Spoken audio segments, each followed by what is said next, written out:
Welcome back to another episode of Beyond the Tube. Today, we are joined by Emily, who is the founder of Lively Eaters, and she's going to talk to us a little bit about feeding challenges and how she can help in this space and her experience and how she started Lively Eaters. Thank you, Emily, for joining me today. I really appreciate your time. Not at all, Fee. It's a pleasure to speak with you and to be asked to have a chat to the Beyond the Tube listeners. It's such an exciting program that you've started up. Thank you. That's really lovely of you to say. I'm so excited to get your knowledge out there because it's pretty incredible what you've done and what you're doing. So without further ado, let's hand that over to you so you can tell us all about you and Lively Eaters. Thank you. Thank you. Lively Eaters Feeding Therapy has been running for about 15 years in that format.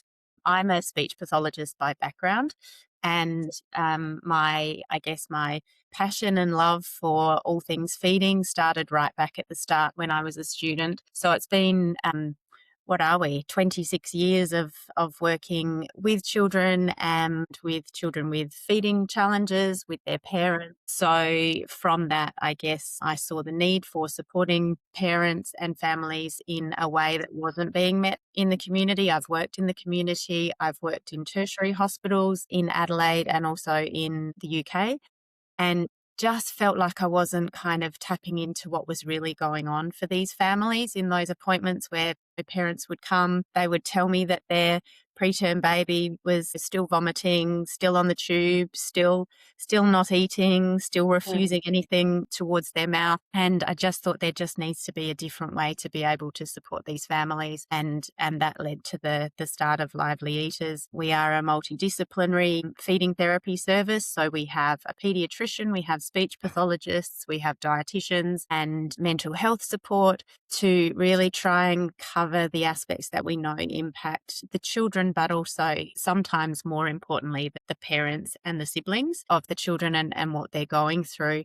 And whether that be tube-fed children, whether that be children with restricted eating patterns, whether that be children with specific genetic conditions that have swallowing difficulties, there's a whole range of challenges that we support with. It could be from birth with breastfeeding or bottle feeding issues, really trying to support families from the start so that we don't get to some of the more challenging presentations later on in Yeah, childhood. absolutely.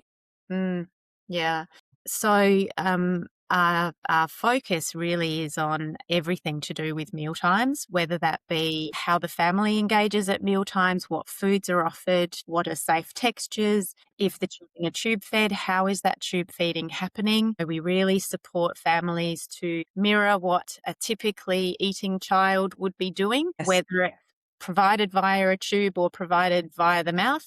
Everything else should be as near to typical as normal because there's so many skills that a child needs to learn to eat orally. It's not just about taking away the tube or reducing the tube feeds and seeing what happens. There's so much learning that needs to happen in that space for that to be successful. Yeah, absolutely. Yeah, I guess through part of that journey then I've worked a lot with families who have struggled with their children's tolerance of tube feeding, lots of vomiting, lots of the tube coming out. So slow growth, even though they're on, what nutritionally should make them grow, they're struggling to grow. And so years ago, I started with one of our dietitians implementing some homemade blended diets and really saw the change in the children in terms of health. Yes. Interest, awareness of wanting to be at the table because it's not making them gag and retch. Yeah. Their growth, the color of their skin, the growth of their how healthy their hair was looking. Some parents, Yeah. their energy, and so that then led me down the path with a colleague in Sydney to develop a commercially available homemade blended feed to support the families that want to make blend, that Yes. we know how time consuming it is. We know how tricky it is to get the texture right, to get the calories right, to get everything right. Correct. And so that's been a wonderful kind of side journey. Yeah. along this path. And in amongst all of that, I completed my PhD 3 years ago. My thesis is on tube weaning children. So that Yes. is my kind of clinical passion. And how do we do that? How does the rest of the world do that? Hmm. And all the factors that need to be considered when we're thinking about teaching a tube fed child to eat and drink. Yes. Yeah. You are superwoman. Honestly, what you've done. Wow. I think it's about once you find something that really excites you and interests you, it's Mm. very easy to do it. Yeah. And when we see the beautiful outcomes, for the children and for the families, it's so rewarding. That's amazing. That's so amazing. I was aware of these things, and just to hear it again, I've just got goosebumps. It just, as a family of, mum of a child who has a tube and has been through lots of different providers and things like that in the space, it's so heartwarming to just have someone who cares just as much. And I just know that you do. Yes, I'm known to get a little bit teary at times when when we see what the children are capable of when we give them the Yeah, of challenge. course. Yeah, when we give them the Yeah. opportunity to learn that Mm, mm. is beautiful. Yeah. Absolutely.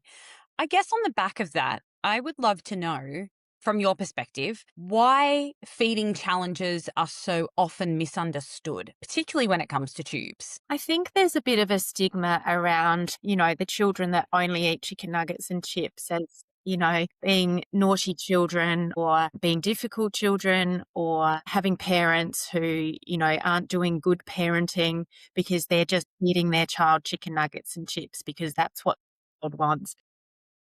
So I think that, historically that's been a bit of an understanding of these children. And so there's this kind of misinterpretation of what that child is actually communicating to us. Eating, toileting, and sleeping are the three ways that young children can communicate to us about how they're feeling about their world, about what's going on for them. And so some children, before they have the verbal skills to be able to communicate or even the intellectual kind of understanding to be able to tell you what they're thinking or feeling, will play out in one of those three areas. For a lot of children, some of their restrictions around what they will or won't eat are actually about sensory processing challenges. They might be around anxiety. It could be generalized anxiety, but it's showing it in food. It might be around what's going on at home or within their environment, what is going on for them. If there's lots of change, sometimes families have changed their dynamic, separated families. It's a way that a child can communicate that they feeling overwhelmed, they're out of their comfort zone, they feel out of control. Yeah. And so the way that they can gain control for themselves is to control food. And if they know that, um, you know, potato sticks always come in a blue packet and it's opened in front of them, they know exactly what they're getting every time. If they can, I say the word control, I don't mean that in a nasty way, it's sense of feeling in control. Yes. If they can say, "No, I only want chicken nuggets," or "I only want that brand," or "It has to be a squeezy yogurt because if you put it in a bowl, I don't know what you've put in that bowl, and can I trust that that's the thing that I know is safe out of the pouch?" So children start to develop all these kind of restrictions, whether they're oral children or tube children. For tube children, it's so important that they have control because so much control has been taken away from them because of the medical treatments that have had to happen to their face and their mouth. There's been this lack of knowledge, really, around what it is these children are trying to communicate.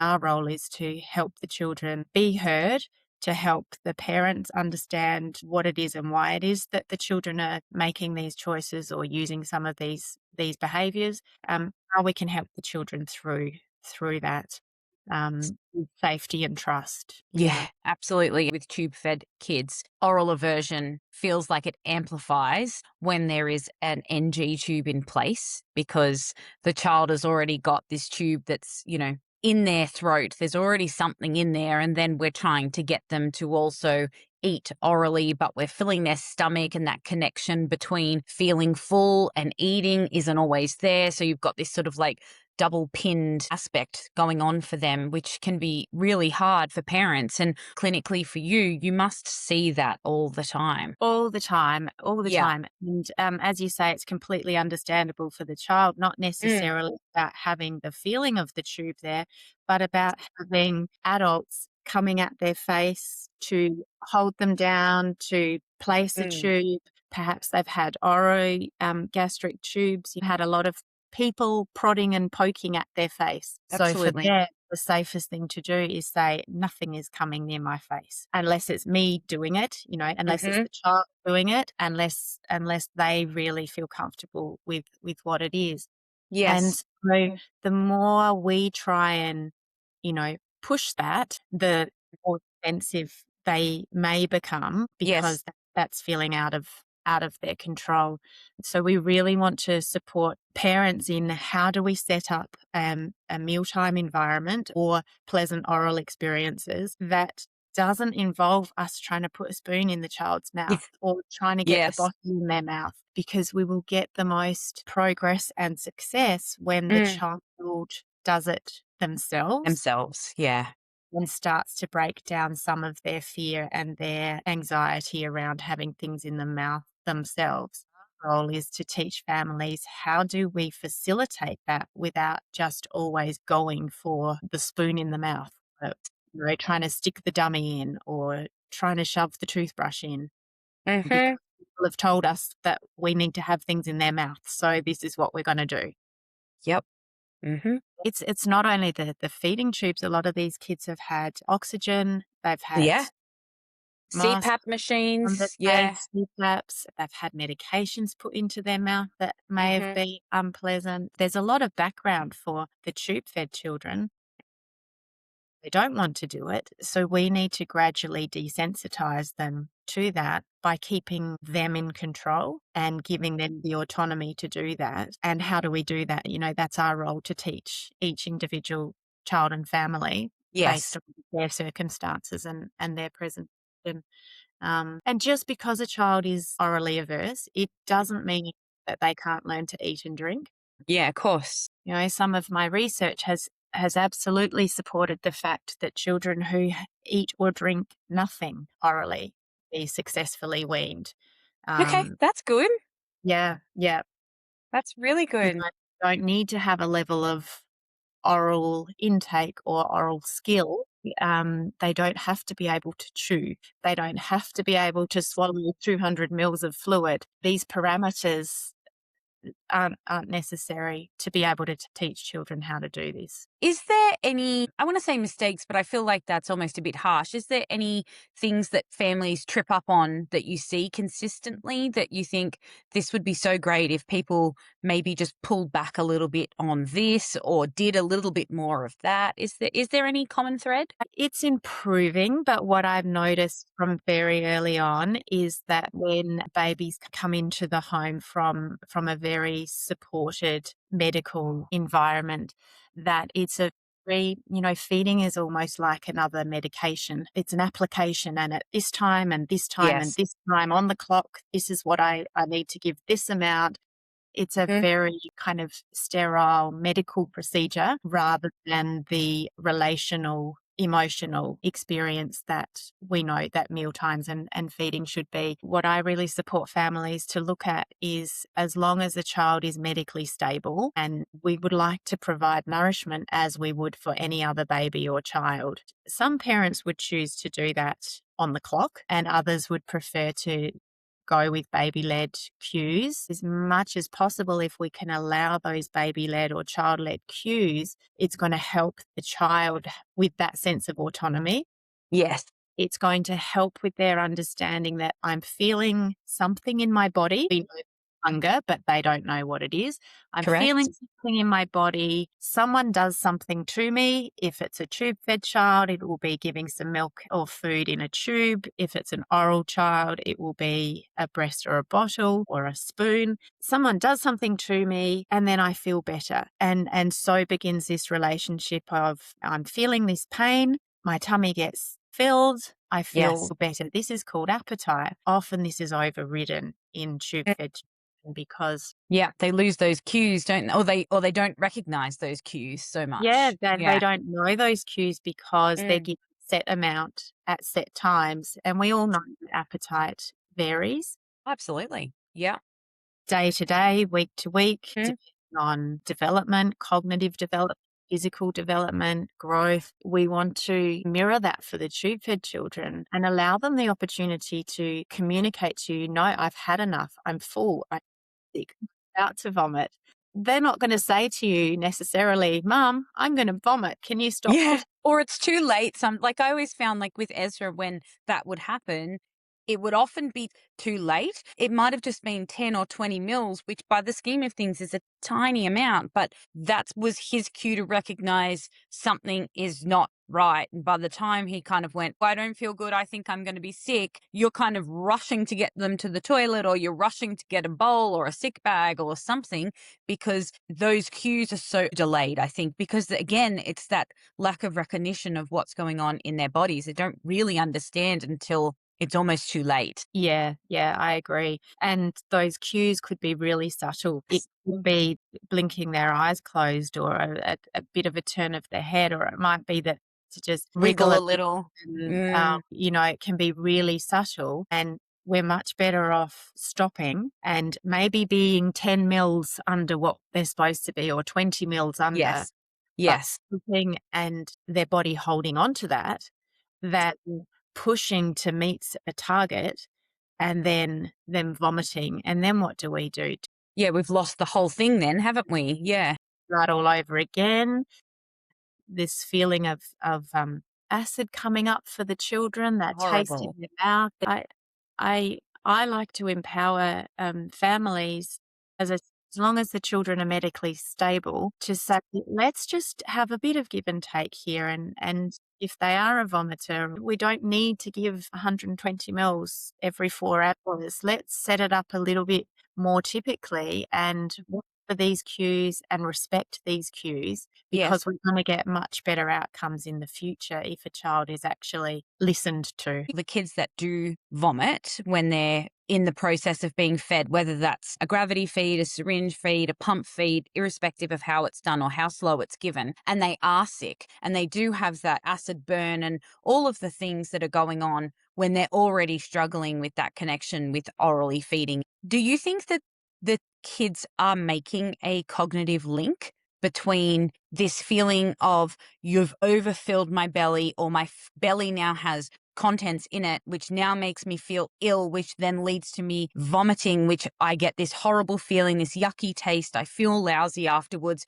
This whole food tummy feeling of fullness is not good. Are they making these links, do you think? Absolutely, that's a possibility depending on the cognitive, capacity of the child. Regardless of their cognitive capacity, it's that cause effect. When this happened, I feel like this. Mm-hmm. And we don't deliberately put ourselves in situations that have aversive or negative or displeasant, Yes. Outcomes. Yeah, yeah. it absolutely can become a bit of a learned pattern and association. I've always wondered that. I always wondered with Ezra, does he know this is what's happening?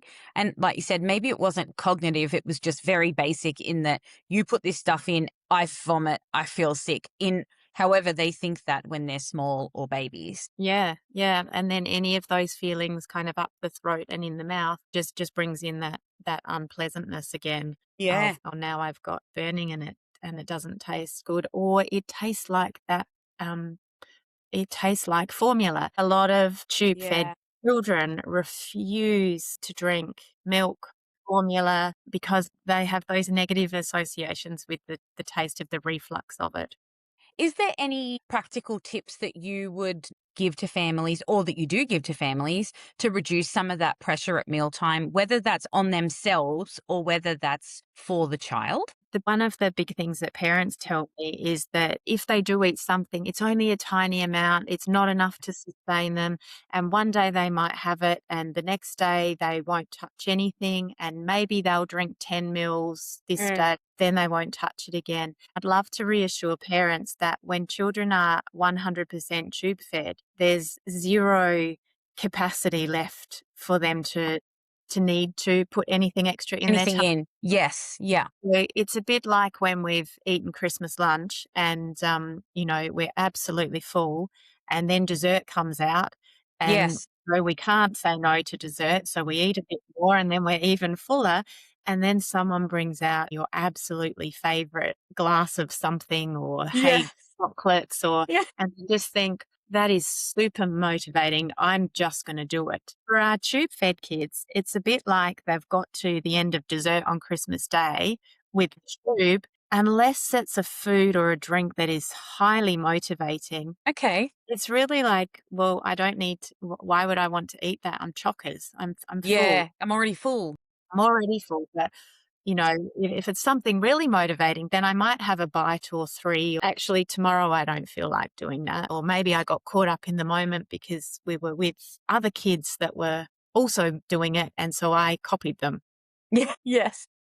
The inconsistency is not a problem. It's a side effect of the fact that they're already full. To reassure parents that that doesn't mean that they can't learn to drink.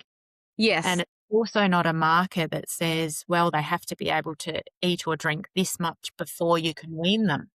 Yes. Yeah, that's right. Yes. We know that when we're weaning them, we're actually giving them that gap between how much is going in the tube and how much they have to do themselves. And Yes. as that gap widens, they can do more themselves because the tube is doing less. Yes. Yeah. Yeah. So you can sort of bridge the gap then. Yeah, and so bridging that gap becomes more about the experience of meal times for these children rather than how much can we get them to eat or drink orally.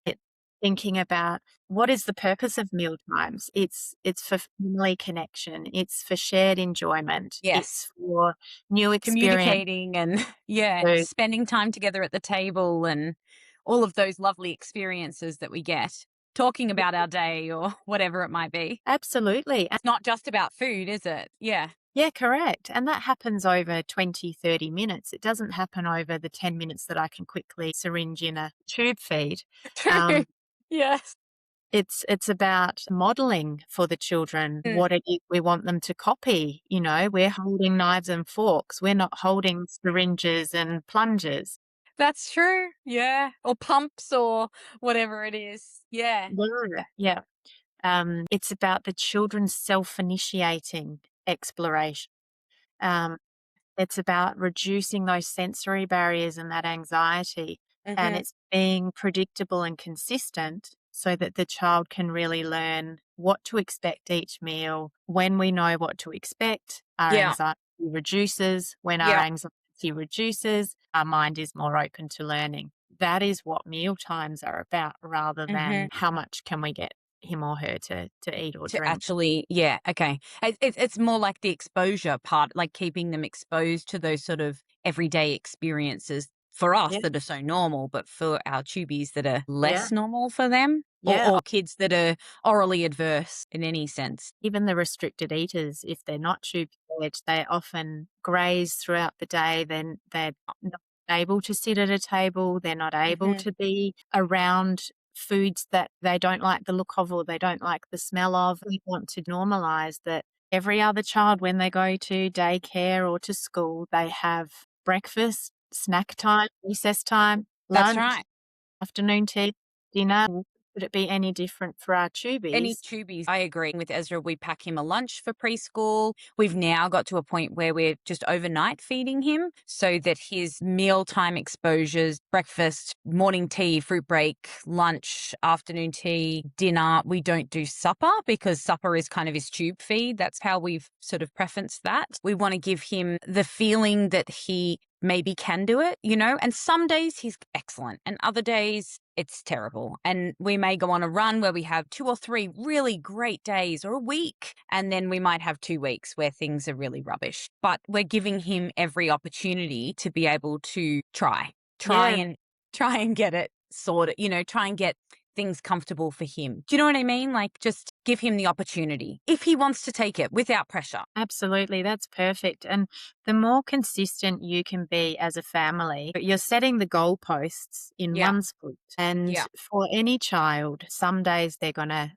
kick the Do really goal well. Yeah. and other days they're not. But if we keep Yes. moving the goalposts each day, based on how they're going or how they're feeling or whether they're having a good or a bad day. Obviously, if they're unwell, Oh, that's yes, that that's changes different. things. But the more we try and go, oh well, do you want this or shall I do it that way? Or there's no kind of common space for the children to come back to know this is what happens all the time. We can set the goalposts and children can have good days and bad days, but as long as we stay consistent, they know what to come back to, and it doesn't change each time depending on how they're going or what they want. As you say, sometimes they are struggling because they're going through a developmental spurt and Yeah, something has to give, and the hardest thing is likely to give first, and yeah, for of them it course. might be It's eating.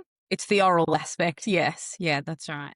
In a lot sometimes it's drinking too. Sometimes the like, eating stays, but the drinking drops off. I find that he basically stops drinking in winter, so Mm. it's trying to encourage him and trying different types of fluids and not thinking too much about what's a healthy and unhealthy drink, or you know what I mean? Like, taking some of that pressure off as well. I think it's so beaten into us that everything we eat must be high protein and low calorie and low carb and eat all these vegetables. And it's all important. I'm not saying, I'm not rubbishing it, but it's less important when you're just trying to get a child to orally have some kind of intake. I just want him to enjoy it and have happy experiences.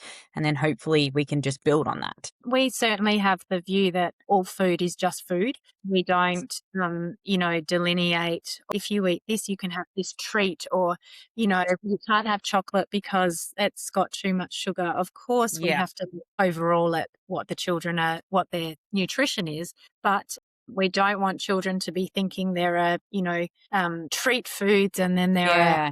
there's the broccoli and the Yeah. The, cauliflower that I the, have I to have eat. to. Yeah. Yes, yeah. Yes. Just all food is food. As parents, we can make the choices to how available we make That's some right. foods compared to other foods. That's not really for the child to get too worried about. Before we wrap up, I would love for you just to finish on talking about Lively Eaters. We're going to link your website, the social media pages, so everyone can find you. But just give us an overview on people who can come and see you. You're based in South Australia, so you obviously support a lot of families in South Australia. What about the rest of the country or the rest of the world? Do you do virtual appointments, and how can people connect with you? Absolutely. Thank you. That's kind that you'll share that. Of course. We've worked with families from around Australia and around the world for the last 10 years. Working virtually is not a COVID thing for us. It's been forever. Yes. Part of that for some families is we might reach a point where families can then travel to Adelaide for a week and spend a week with us for some intensive therapy, Mhm. whether that be the start of that weaning process or whether it be to expand diet or help support the big behaviours of children at meal times. We will work with you at breakfast, at morning tea, at lunch over the course of 5 or 6 days to really get these routines happening, to support you with what foods we're offering, what's the texture, what happens if they don't eat, what happens if they do eat, what are we doing with tube feed volumes. That's all very supported medically, and with our therapists. Our intensive programs are probably the aspect that stands us apart from a lot of other feeding Mm. therapy practices in Australia. We have people from around the world coming to access that here in Adelaide. We provide local services at Kensington Centre, our Littlehampton Centre in the Adelaide Hills, and our Victoria Centre. That might be for assessment for feeding therapy. It might be assessment with our dietitians for nutrition and growth and tube feeding support. It might be around breastfeeding, bottle feeding issues, or weaning babies. We provide a range of therapy options, whether that be group whether it be one-on-one, lots of parent support, and very happy to support families where they're at. One of the biggest reflections I've had, particularly with NDIS coming in, there's lots of therapists doing great work with feeding therapy.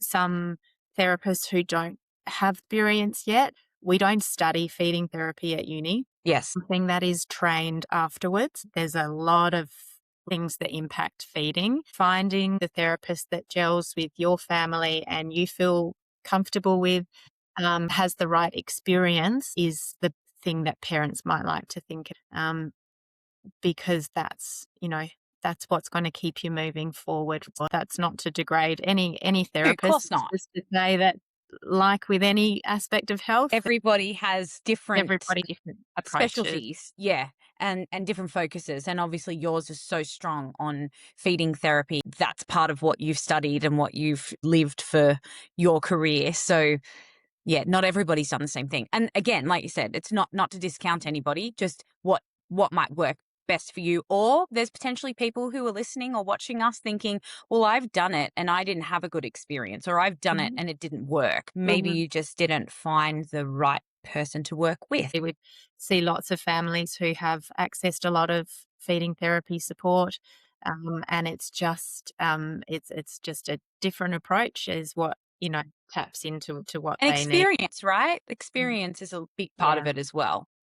yeah. Listening to families, if it doesn't feel comfortable for them, how can we expect them to do it? Common ground is important, and capacity is the other thing, like knowing what family's capacity is. Some people still have a full-time job and have to balance all of their tubey kids needs or their orally adverse kids needs alongside with full-time work and other kids, and others have got maybe other high needs kids to balance as well. So yeah, there's a lot to take into consideration for sure. As well as that physical demand on the parents is the emotional demand and the Yeah, emotional yeah. capacity. Think we forget about that sometimes because we just keep going, like we Yeah, just keep living it. Yeah. yeah, and it's massive because parents are the ones that we're asking to implement this, but parents are often struggling with coming to terms with what's happened or what it means for their child and for their family, navigating the medical system, advocating for their child, having some tricky conversations with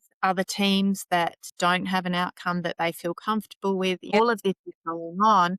Yet these are parents who aren't trained as health professionals or as that's right. doctors Although or I as feel like we become that way. but you do, you I feel do. like we do Yeah, certainly become like that. you do, and that's a massive responsibility, but Oh, totally. who's kind of providing you the support to do that? That's exactly Um, right. so, Another yeah, reason to come and see you in clinic. I would love to support any of your listeners and any of your families. We have a beautiful bunch of therapists that all are just as passionate as I am. We do work together very closely, but the families have a team. I'm really hoping that you get a huge outreach of people because I know that lots of people have struggled trying to find the right clinicians who can support them in this space. It is challenging. Yeah. No, well, thank you very much for asking me. And it's an absolute pleasure to chat with you. It's been wonderful. Thank you so much. I feel like we could keep talking about this for hours. We might have to do another episode in the future and talk about some other things because I Yeah. think that it's such a big piece of our space that people have to contend with. As we know, so many children and babies are surviving experiences that they previously wouldn't have survived because of the amazing progress of medical technology and what does that mean down the track? Mm. That's it. Yeah, absolutely. Thank you, Emily. I really appreciate your time and your knowledge. And thank you for the work you do in this space. From a Tubi mum, I thank you. It's so Not at all. important to have people like you advocating for our kids and really taking the time. So thank you. You're welcome and kudos to you for all the support that you're giving the families as well. Thanks. That's lovely. Well, until the next time, thank you to Emily for joining us and stay safe. We'll see you soon.